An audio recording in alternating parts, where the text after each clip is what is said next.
Los virus son citomegalovirus, virus varicela zoster y la leucoencefalopatía multifocal progresiva causada por el virus JC. En relación a los virus de la hepatitis B y C, estos serán tratados en otro capítulo. Vamos a entrar en el tema de la citomegalovirosis.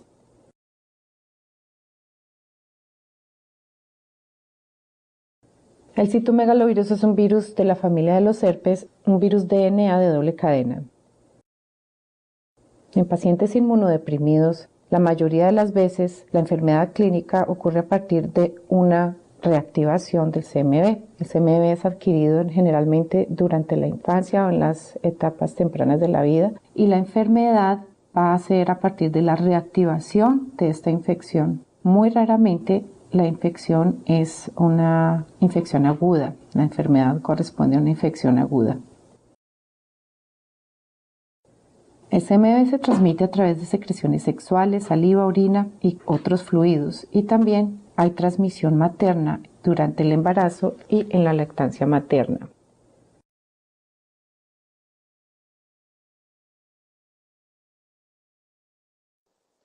Hablando más profundamente sobre la coinfección del VIH y del citomegalovirus, hay factores de riesgo que aumentan la posibilidad de que un paciente tenga la reactivación del CMV. El factor de riesgo más importante es la inmunodepresión avanzada. Esto quiere decir que tenga los linfocitos TCD4 menores de 50 células. También hay otros factores de riesgo. Por ejemplo, las infecciones oportunistas, una alta viremia del citomegalovirus o una alta viremia del VIH. El diagnóstico se realiza en pacientes generalmente que no están recibiendo terapia antirretroviral, por ejemplo, en estos pacientes que estamos diagnosticando intrahospitalariamente, que llegan al diagnóstico en etapa C3, o en pacientes que han abandonado el tratamiento o que fallan a la terapia antirretroviral. Puede ser por fallas de adherencia o porque tienen una resistencia, sea primaria o secundaria. La enfermedad por el citomegalovirus puede tener presentaciones localizadas como son la retinitis o diseminadas, por ejemplo, sistema nervioso central, sistema gastrointestinal. Vamos a comenzar a hablar por la manifestación más importante, que es la retinitis por citomegalovirus. La retinitis por citomegalovirus puede presentar diversos síntomas de acuerdo al compromiso que tenga sobre la retina. Por ejemplo, la retinitis periférica puede ser desde asintomática o el paciente puede decir que está presentando fallas puntuales de la visión, escotomas, fotopsias o defectos en el campo visual. Si, por ejemplo, la lesión de la retina es central o tiene lesiones sobre la mácula o el nervio óptico, el paciente va a decir que va a referir una pérdida de la agudeza visual o defectos en el campo central. El diagnóstico básicamente es clínico. El reconocimiento de las lesiones de la retina idealmente debe ser realizado por un oftalmólogo con experiencia que haga una dilatación de la pupila. Este reconocimiento de las lesiones tiene un valor predictivo positivo de 95%. En algunos casos, las lesiones pueden requerir el diagnóstico diferencial con otros virus herpes. Para este diagnóstico diferencial, si se considera necesario, ya se hacen estudios mucho más profundos que incluyen, por ejemplo, un PCR en líquido cefalorraquídeo o en humor vítreo u acuoso. Esto obviamente lo debe hacer un oftalmólogo que tenga experiencia en el campo. El tipo de lesión que se presenta en los casos de retinitis es un compromiso que lleva a la necrosis. Las lesiones retinales pueden ser blancas, amarillas, fluctuantes, con o sin hemorragia retiniana. Estas lesiones, en ausencia de la terapia antirretroviral o la terapia específica para citomegalovirus, van a progresar y generalmente esta progresión es rápida, de 10 a 21 días. Pueden progresar con una necrosis total de la retina o el compromiso del ojo contralateral si no lo ha habido.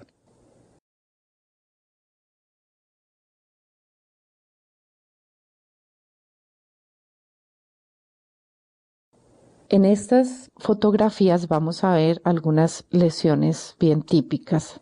Esta primera de la izquierda vemos infiltrados algodonosos que están puntuales en algunas secciones de la retina.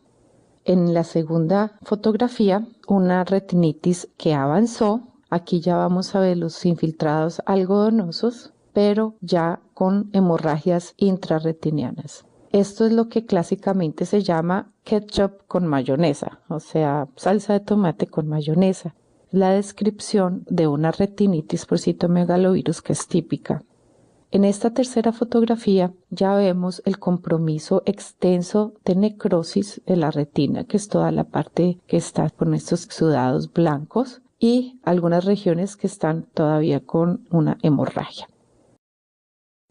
En este diagrama vemos la división de las 3 zonas para la clasificación de la retinitis, zona 1, zona 2 y zona 3. En la fotografía de este paciente vemos un hallazgo que puede no ser el más común, pero que es una queja que puede presentar el paciente, que es el eritema de la esclera. Esto asociado obviamente con síntomas como los que ya referimos.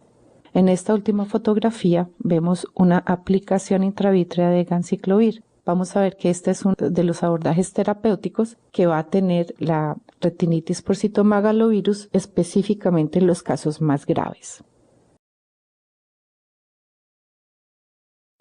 Continuamos con una segunda manifestación de la citomegalovirosis, que es el compromiso del sistema nervioso central. El diagnóstico de la enfermedad por citomegalovirus en el sistema nervioso central se realiza tanto por la presencia de síndrome clínico compatible, que ya lo vamos a hablar de los 3 más comunes, y el hallazgo del citomegalovirus tanto en el líquido cefalorraquídeo o en el tejido cerebral. El estudio de la presencia del citomegalovirus se puede hacer o por PCR o por inmunohistoquímica, y esto se hace a partir de tejido cerebral realizado generalmente en una biopsia estereotáxica.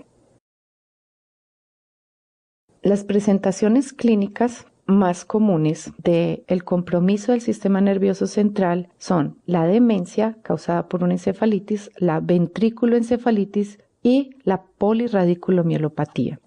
En la encefalitis con cuadro de demencia, básicamente se presentan letargia, confusión y fiebre, un cuadro bastante inespecífico. La ventriculoencefalitis tiene un curso mucho más rápido que la encefalitis.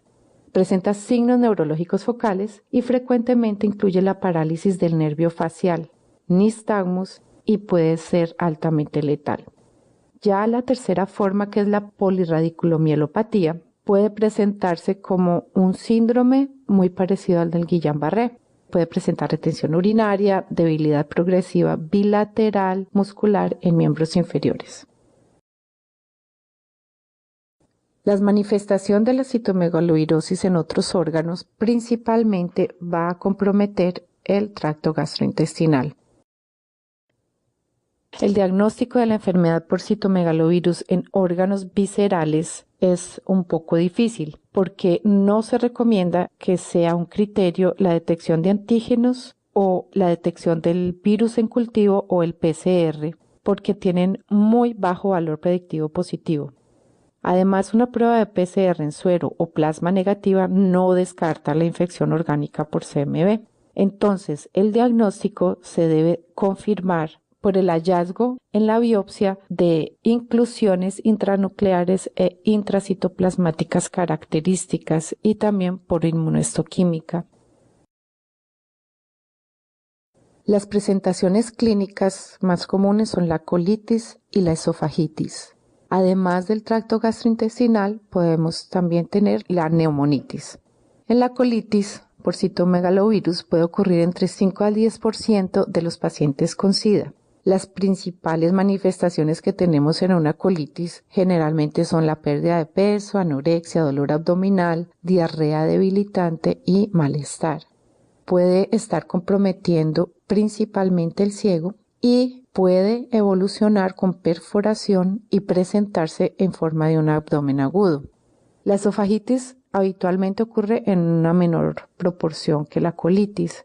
Los síntomas son muy parecidos a cualquier esofagitis, por ejemplo, una esofagitis con cándida, con odinofagia, náuseas.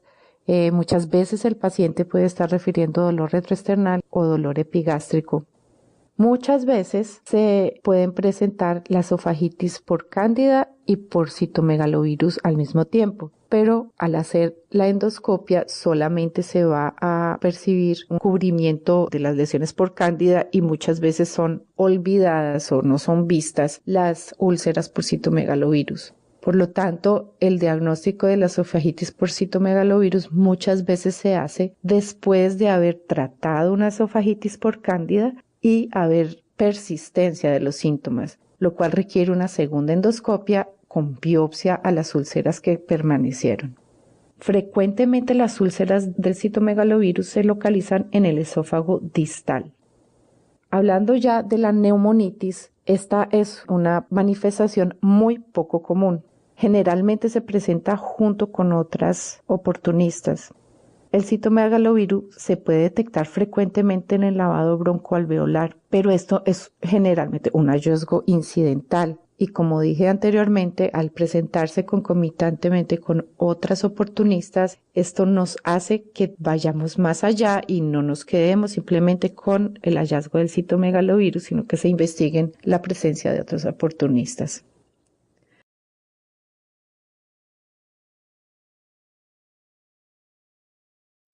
En esta lámina estamos viendo una histología típica diagnóstica de citomegalovirosis.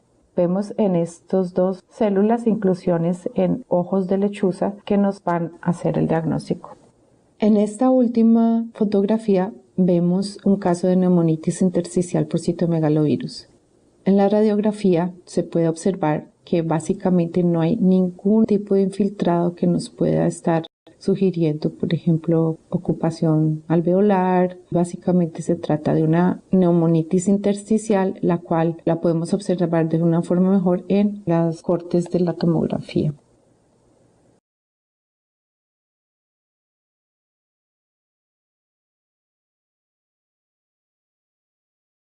En esta fotografía vemos úlceras en el colon que son típicas de citomegalovirus. Son úlceras que generalmente son grandes, a diferencia, por ejemplo, del herpes, que son pequeñas y tienden a confluir. Tienen un borde inflamatorio y pueden estar cubiertas por un exudado inflamatorio. En esta lámina vemos una lesión que es poco típica, que es una pseudomasa ileocecal.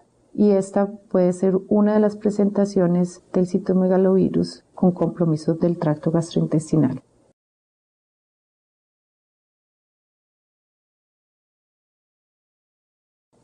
Para hablar un poco sobre la prevención de la exposición, ya dijimos que el citomegalovirus es un virus que es de distribución mundial. En Colombia hay estudios básicamente en donantes y receptores de órganos para trasplante renal. En estos estudios se encontró que la prevalencia de la inmunoglobulina G va entre 81 y 91% de la población y que hay diferencias estadísticamente significativas por edad y procedencia, siendo que la mayoría de las infecciones ocurren durante la niñez y la positividad de los anticuerpos aumentan con la edad y también en la residencia en áreas que son de menor condiciones socioeconómicas. En relación a la prevención a la exposición, debemos abordar principalmente la población de pacientes VIH que no tienen anticuerpos IgG contra el CMV, o sea que no han estado expuestos y que no tienen la infección latente.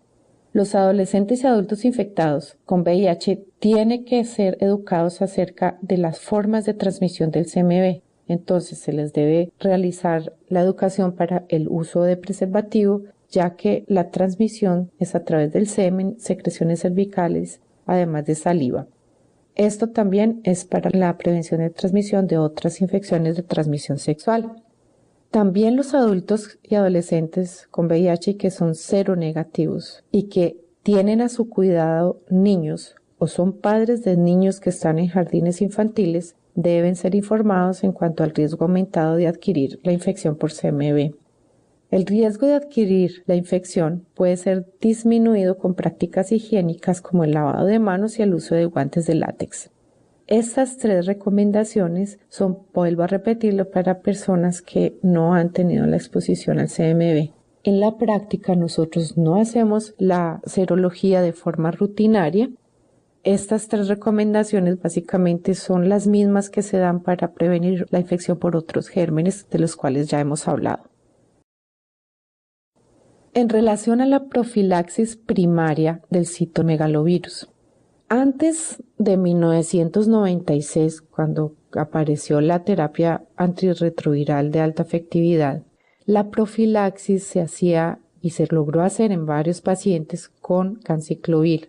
Esto a pesar de que disminuyó significativamente la incidencia por citomegalovirus, nunca llegó a ser una recomendación oficial porque primero era muy costosa, era muy tóxica y además el número de pacientes que debían ser tratados con el ganciclovir para reducir al menos una infección eran muy altos. Entonces, el examen cuidadoso y la detección temprana de cualquier manifestación y la institución de la terapia antirretroviral y de la terapia citomegalovirus fue la forma de abordar la retinitis y la enfermedad por citomegalovirus en general. Las recomendaciones que tenemos hoy en día en relación a la profilaxis primaria es la reconstitución inmunológica lo más rápidamente posible. Esto tiene un nivel de evidencia B3. No se recomienda la profilaxis primaria para retinitis con valganciclovir, que hoy en día es uno de los medicamentos que tenemos disponibles vía oral, y además se recomienda la valoración anual por oftalmología para pacientes con CD4 menores de 50 células por milímetro cúbico. Esto es una recomendación C3. La guía colombiana aborda la recomendación con el CD4 menos de 100 células. El paciente, sin duda ninguna, menos de 50 células es imperioso. Lo recomendado en Colombia es que el oftalmólogo haga la valoración a los pacientes que tienen CD4 menores de 100 células. En relación al tratamiento de la retinitis por citomegalovirus, hay cosas que son básicas e importantes y están resumidas en esta slide. Primero, debe ser individualizado de acuerdo a la lesión y la decisión de cómo debe tratarse y con qué debe tratarse debe ser tomada en conjunto con el oftalmólogo. La terapia debe ser sistémica para evitar el compromiso del ojo contralateral y además para mejorar la sobrevivencia. Podemos dividir el tratamiento en el indicado para lesiones que amenazan la visión. Entonces, para lesiones graves se recomienda la terapia intravítrea con ganciclovir y la terapia sistémica, y para las lesiones que no amenazan la visión se hace con la terapia sistémica. Cuando no es posible hacer la terapia sistémica con el valganciclovir, tenemos como alternativa el ganciclovir endovenoso. Y la duración del tratamiento generalmente es de 14 a 21 días, esto seguido de la terapia de mantenimiento. En este siguiente cuadro vemos resumidas todas las recomendaciones, las cuales ya tienen el número de días de tratamiento y las dosis para cada recomendación. El tratamiento de citomegalovirus en el sistema nervioso central es el mismo que es realizado para la retinitis y además debe ser iniciada o se debe optimizar la terapia antirretroviral para conseguir la supresión viral y la reconstitución inmunológica. Tenemos algunas consideraciones especiales en relación al tratamiento para la citomegalovirosis. Debido al riesgo de otras infecciones oportunistas, si se difiere al inicio de la terapia antirretroviral, lo recomendado es iniciar la terapia antes de cumplir la segunda semana. Esto es una recomendación con un nivel de evidencia C3. Esta recomendación se hace aún sabiendo que la reconstitución inmunológica puede causar daño permanente de la retina y que esto puede ser inclusive en pacientes que tienen antecedente reciente o tardío de citomegalovirus. Una vez un paciente con CD4 menor de 100 con o sin citomegalovirosis inicia terapia antirretroviral, este paciente debe ser monitorizado de cerca y debe realizarse el examen ocular, el fondo de ojo, por lo menos mensualmente durante los primeros 3 meses que comenzó esta terapia. Instituir el tratamiento para reducir el tamaño de las lesiones causadas por el citomegalovirus antes de que haya recuperación inmune puede reducir la incidencia de la uveitis por reconstitución inmune. Y los pacientes que reciben ganciclovir tienen que hacer un seguimiento de la toxicidad. Este se hace con un hemograma completo, electrolitos y función renal 2 veces por semana durante la inducción y 1 vez por semana en la terapia de mantenimiento. Generalmente esto es realizado a nivel intrahospitalar. La retinitis puede tener recaídas, aún durante la terapia de mantenimiento. Esto generalmente no corresponde a una falla terapéutica, por lo cual se debe realizar un nuevo ciclo de tratamiento con el mismo medicamento, el valganciclovir o el ganciclovir. Generalmente la realización de este nuevo tratamiento va a resolver este episodio.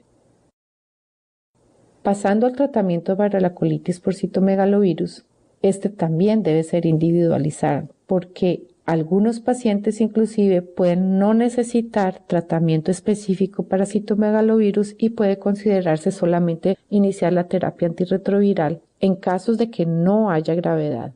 La terapia inicial, cuando el paciente tiene un caso grave, tiene un compromiso grave y, por ejemplo, tiene una restricción a la tolerancia a la vía oral, puede iniciarse con ganciclovir endovenoso y una vez el paciente tiene tolerancia a la vía oral, puede pasarse a valganciclovir vía oral. El tratamiento es un poco más largo que el de la retinitis, de 21 a 42 días o hasta la resolución de los síntomas, pero a diferencia de la retinitis, este tratamiento no requiere una terapia de mantenimiento. Usualmente después de la resolución de los síntomas, de que ha completado 21 a 42 días, puede suspenderse y se debe hacer el seguimiento para detectar una recaída. En el único escenario en el que uno puede considerar la terapia de mantenimiento profilaxis secundaria es cuando el paciente ha tenido recaídas de la enfermedad gastrointestinal. El tratamiento para la citomegalovirus por el compromiso visceral, como ya dijimos, puede considerarse ganciclovir intravenoso mientras no tolere vía oral y valganciclovir vía oral cuando ya la tolere. El tratamiento para la neumonitis es exactamente el mismo de la retinitis por citomegalovirus, pero de nuevo se hace en los tiempos estipulados para el compromiso gastrointestinal. Esto quiere decir de 21 a 42 días. En cuanto al tiempo de inicio de la terapia antirretroviral, también, aun cuando puede haber una reconstitución inmunológica y un empeoramiento de la condición del paciente, la terapia antirretroviral debe ser iniciada lo más rápidamente posible.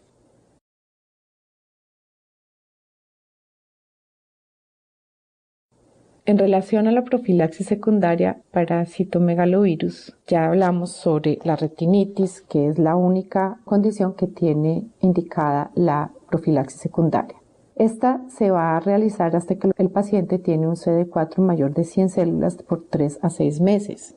La profilaxis se hace con valganciclovir vía oral. En algunos pacientes puede ser necesario considerar el ganciclovir intravenoso. Una vez suspendida, el paciente va a hacer control de su CD4 rutinariamente y si tiene una caída a menor de 100 células se debe reiniciar, ya que una vez el paciente llega a 50 células, la probabilidad de recaída de la retinitis es muy alta. Todas estas decisiones se recomienda tomarlas en conjunto con un oftalmólogo. Y como ya dijimos, posterior a la suspensión de la profilaxis, la valoración por oftalmología cada 3 meses hasta la reconstitución inmune debe ser realizada porque debe ser detectada una recaída de forma temprana para poder instituir la terapia. Una vez el paciente que ha tenido citomegalovirosis ha tenido reconstitución inmune, debe realizarse la valoración por oftalmología anualmente. Hay que tener en cuenta que hasta 3% de los pacientes pueden tener recaídas, esto incluso con CD4 altos. Otros compromisos por citomegalovirus, como ya dijimos, no requieren de la profilaxis secundaria, excepto en casos de recaídas. Algo muy importante para tener en cuenta es que la monitorización de la carga viral para citomegalovirus no se recomienda para estar monitorizando estos pacientes, ya que tienen un muy bajo valor predictivo positivo. Es decir, un paciente que tenga carga viral detectable para citomegalovirus no necesariamente va a tener una recaída de las manifestaciones clínicas.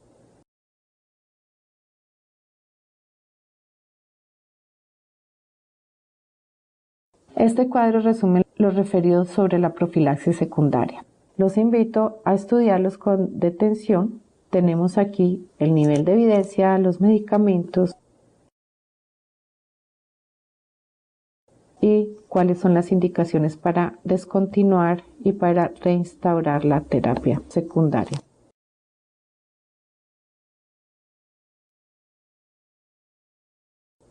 Continuamos con el tema de la enfermedad por el virus de la varicela zóster.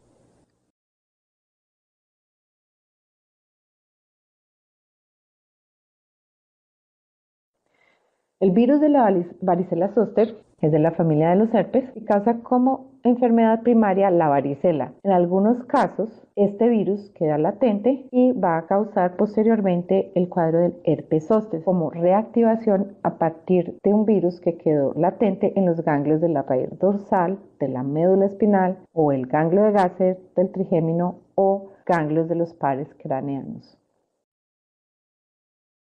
Es muy importante dentro del contexto de los pacientes con infección por VIH porque la incidencia de este herpes zóster es 15 veces mayor en adultos infectados por VIH que en los no infectados y además puede presentarse con cualquier recuento de linfocitos TCD4, aunque haya una mayor frecuencia cuando el paciente está más inmunodeprimido, es decir, cuando tiene los CD4 menor de 200 células.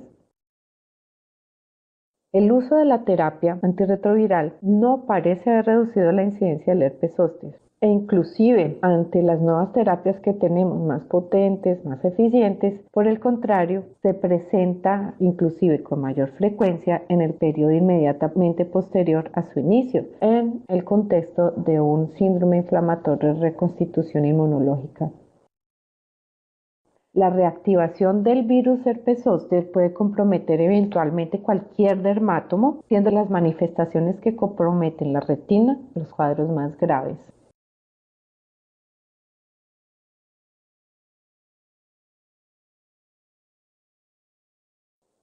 Como ya dijimos, el riesgo de reactivación del virus en pacientes inmunodeprimidos puede ser de 15 a 20%. Y hay que tener en cuenta que personas de la tercera edad tienen además mayor riesgo de reactivación.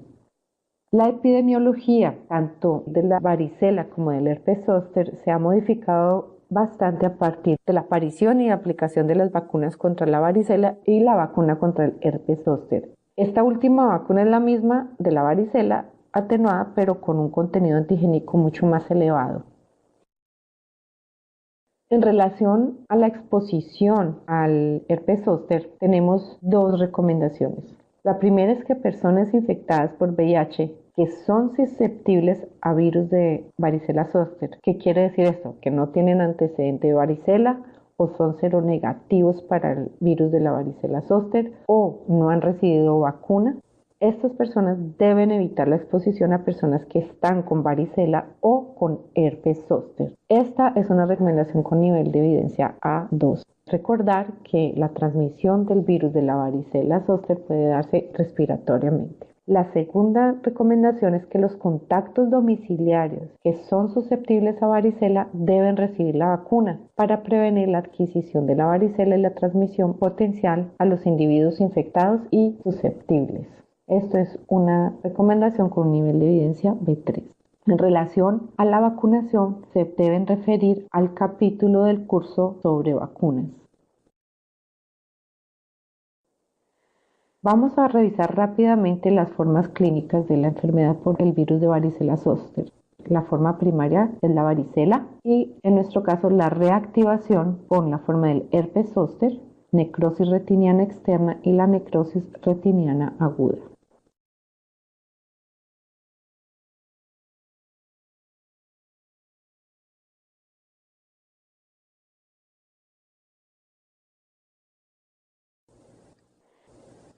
El herpes zóster es ampliamente conocido, es muy frecuente. Como ya dijimos, puede eventualmente comprometer cualquier dermatomo. Aquí vemos algunas manifestaciones típicas o más graves. Este es el compromiso del nervio trigémino. En estos casos debe considerarse incluso el paciente ser hospitalizado para evitar el probable compromiso ocular o para el manejo del dolor. El virus, cuando hay compromiso del nervio trigémino, pueden haber cuadros de mucho dolor. No olvidarse que este virus también puede tener manifestaciones en la mucosa. Muchas veces los primeros síntomas de la aparición del compromiso por el trigémino pueden ser úlceras a nivel de la mucosa.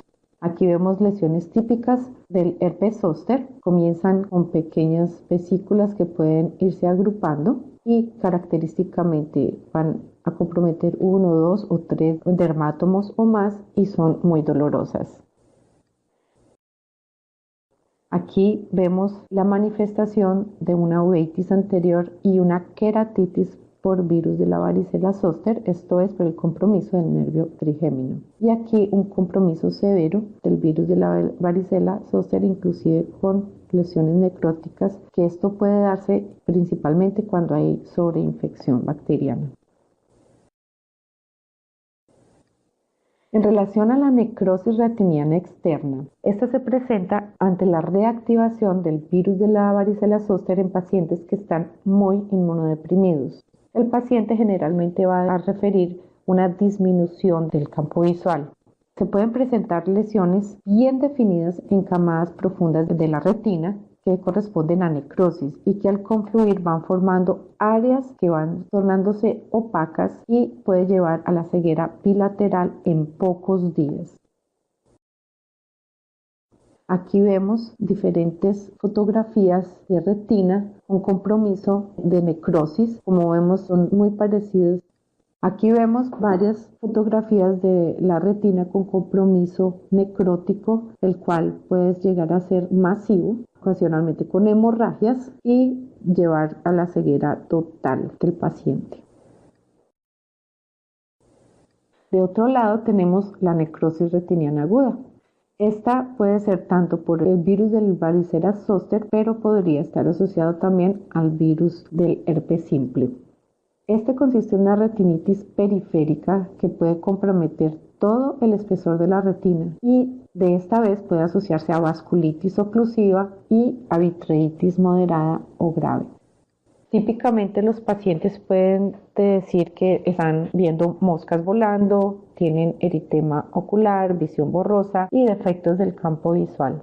Inicia unilateralmente, pero puede comprometer el segundo ojo de forma simultánea, incluso meses de años después.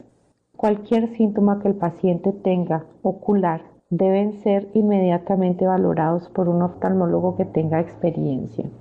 Como vimos, estas lesiones pueden ser rápidamente progresivas y llevan al paciente a la ceguera en pocos días. Vamos a hablar ahora sobre la prevención de la enfermedad. En la prevención tenemos dos momentos o dos escenarios. El primero, el momento de la preexposición al virus de la varicela zóster. Para esta exposición no se recomienda el uso de profilaxis primaria con antivirales y pues esto obviamente cuando no ha ocurrido una exposición al riesgo.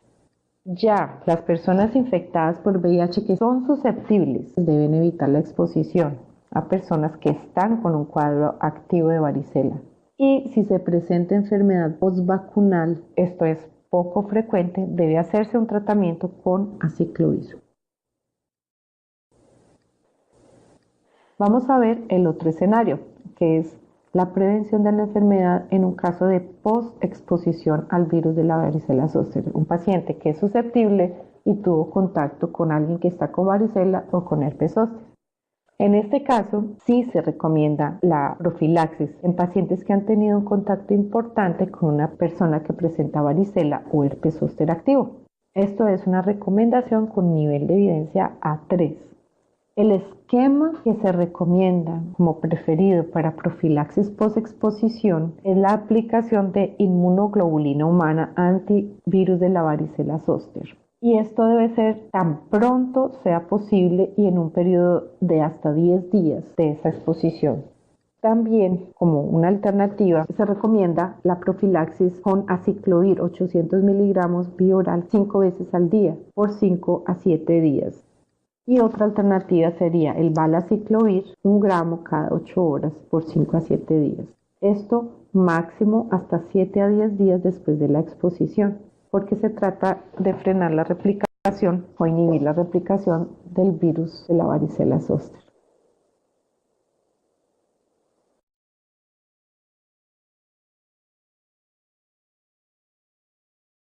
Algunos puntos que debemos tener en cuenta. Como les dije, el tema sobre la vacunación va a ser abordado específicamente en este capítulo. Aquí solamente damos una pincelada. El esquema de vacunación primaria para varicela son 2 dosis administradas con 3 meses de diferencia. Y debemos tener en cuenta las interacciones que hay entre la inmunoglobulina, la vacuna y el aciclovir. Entonces, si se ha administrado la inmunoglobulina humana, se debe esperar por lo menos 5 meses para realizar la vacunación para varicela. Si se ha administrado aciclovir como profilaxis, entonces debemos esperar por lo menos 3 días para realizar la vacunación para varicela. Esto es para evitar las interacciones entre ellos y lograr la máxima eficacia de cada una de estas intervenciones.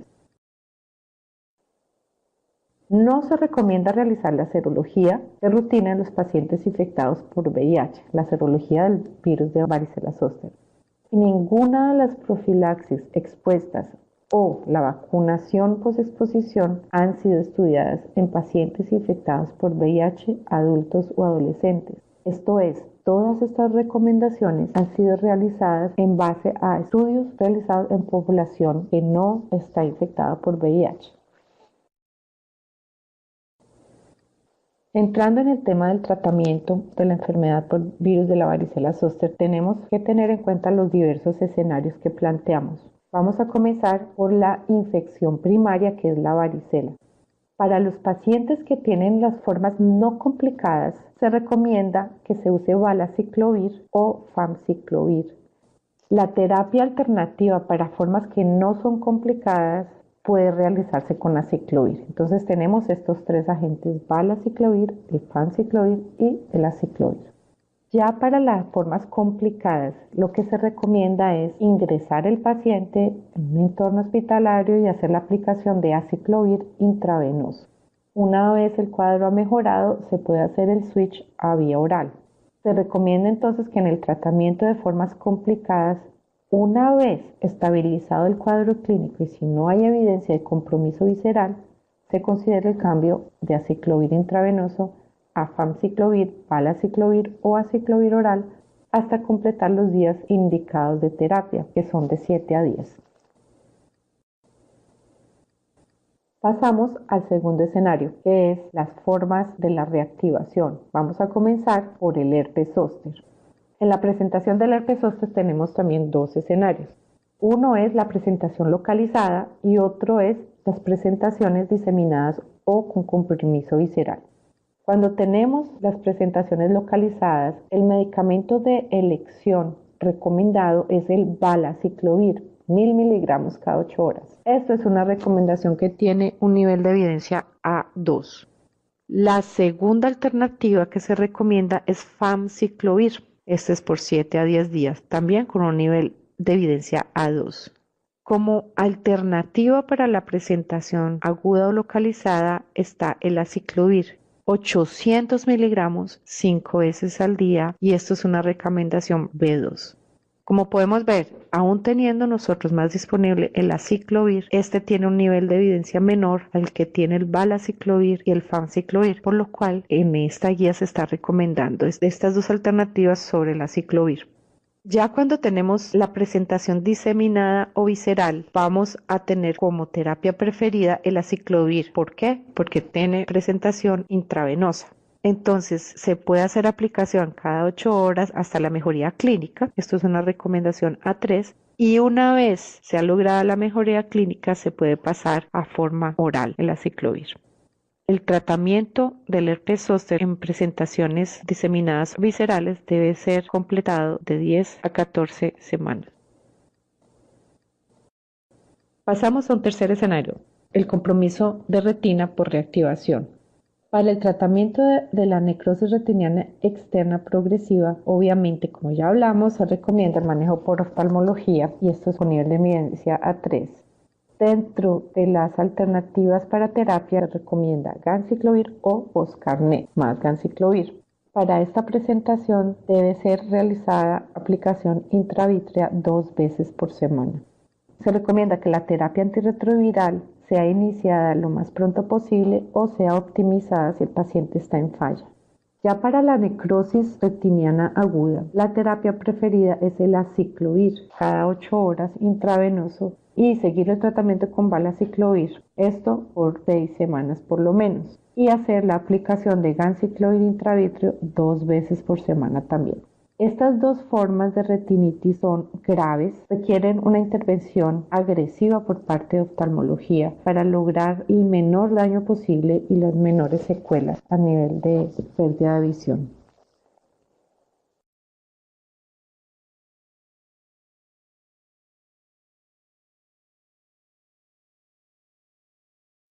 Consideraciones especiales en relación a este tratamiento. La reconstitución inmunológica sí tiene un riesgo aumentado para presentación de herpes zóster y esto es de 2 a 4 veces en las siguientes 4 a 16 semanas.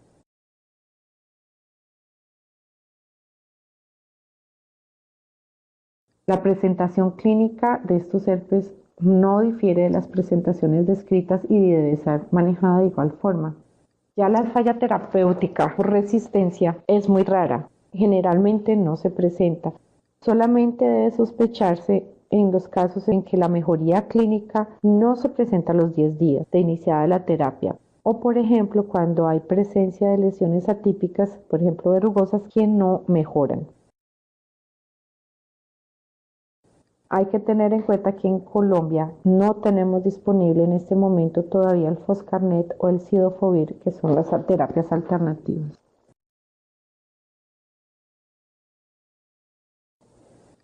En relación a las mujeres embarazadas, ellas deben recibir tan pronto sea posible y en los primeros 10 días la profilaxis con inmunoglobulina humana con anticuerpos contra virus del varicela zóster cuando han tenido cualquier tipo de contacto con caso de varicela o herpes zóster activo.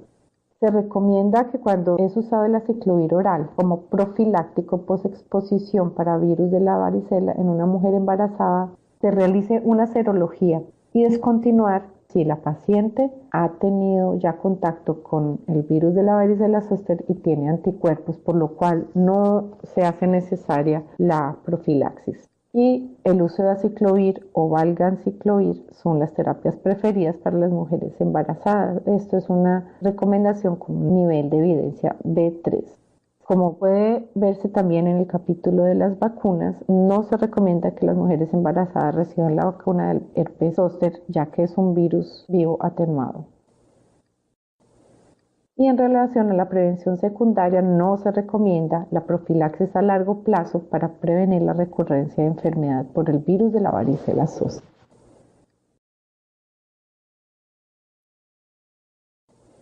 Nuestro último tema se refiere a la leucoencefalopatía multifocal progresiva, el LEM.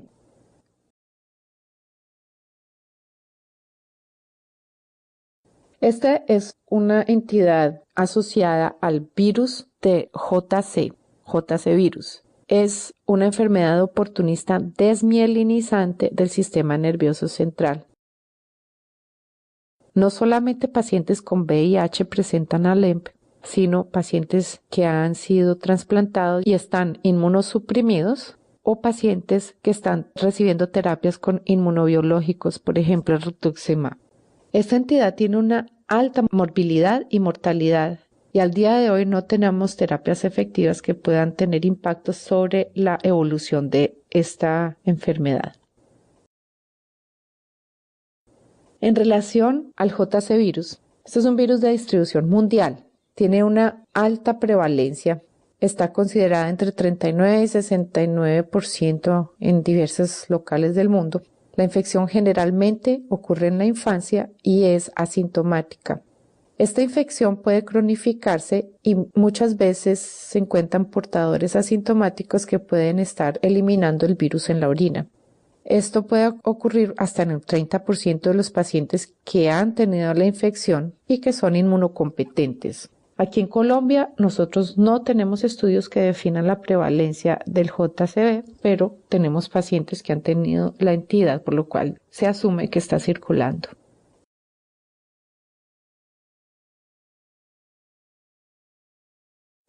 La prevalencia en pacientes con VIH antes de la era de la terapia antirretroviral altamente efectiva oscilaba entre 3 y 7% en adultos. Esto es la presencia de la leucoencefalopatía multifocal progresiva. Actualmente la prevalencia ha disminuido, obviamente con el uso de la terapia antirretroviral combinada, pero en los pacientes que tienen la entidad, esta continúa teniendo una alta morbimortalidad. Como ya dijimos, la remisión espontánea es muy rara y puede presentarse en pacientes que están inmunodeprimidos, pero también se han reportado casos en pacientes que están con CD4 relativamente alto. Además, tenemos casos reportados también en el contexto de un síndrome inflamatorio de reconstitución inmunológica.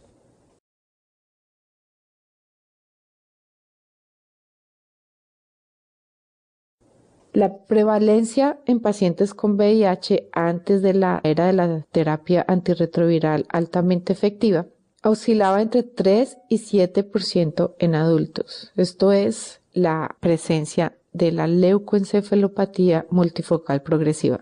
Actualmente la prevalencia ha disminuido, obviamente con el uso de la terapia antirretroviral combinada, pero en los pacientes que tienen la entidad, esta continúa teniendo una alta morbimortalidad.